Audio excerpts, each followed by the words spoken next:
சரவாக்கில் உள்ள நியா குகைகள் வளாகம் அதிகாரப்பூர்வமாக யுனெஸ்கோ உலக பாரம்பரிய தளமாக பட்டியலிடப்பட்டுள்ளது. இந்தியாவில் புதுடில்லியில் ஜூலை 21ஆம் தேதியிலிருந்து 31ஆம் தேதி வரை நடைபெறும் உலக பாரம்பரிய குழுவின் 46வது கூட்டத்தில் மலேசிய நேரப்படி நேற்றிரவு 7 மணி அளவில் இந்த அங்கீகாரம் கிடைக்கப்பெற்றதாக சுற்றுலா, கலை மற்றும் பண்பாட்டு அமைச்சு வெளியிட்ட அறிக்கையொன்றில் தெரிவித்தது.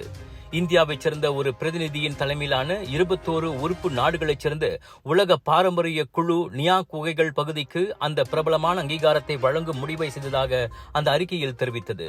நியா குகைகள் தொல்பொருள் தளத்திற்கான பரிந்துரை செயல்முறை 2019ஆம் ஆண்டு தொடங்கியது.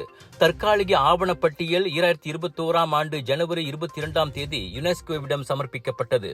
மேலும் 2023ஆம் ஆண்டு ஜனவரி 31ஆம் தேதியன்று முறையான நியமன ஆவணங்கள் பிரான்சின் பாரிஸில் உள்ள யுனெஸ்கோ செயலகத்திடம் ஒப்படைக்கப்பட்டதாக அந்த அறிக்கையில் வாசிக்கப்பட்டது.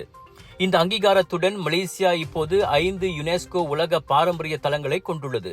குனோங் முலு தேசிய பூங்கா மற்றும் கினாபாலு பூங்கா, மலாக்கா நீரிணையின் வரலாற்று நகரங்கள், ஜார்ஜ் டவுன் வரலாற்று நகரங்கள் மற்றும் லெங்கோங் பள்ளத்தாக்கின் தொல்பொருள் பாரம்பரியம் ஆகியவையும் அவற்றில் அடங்கும்.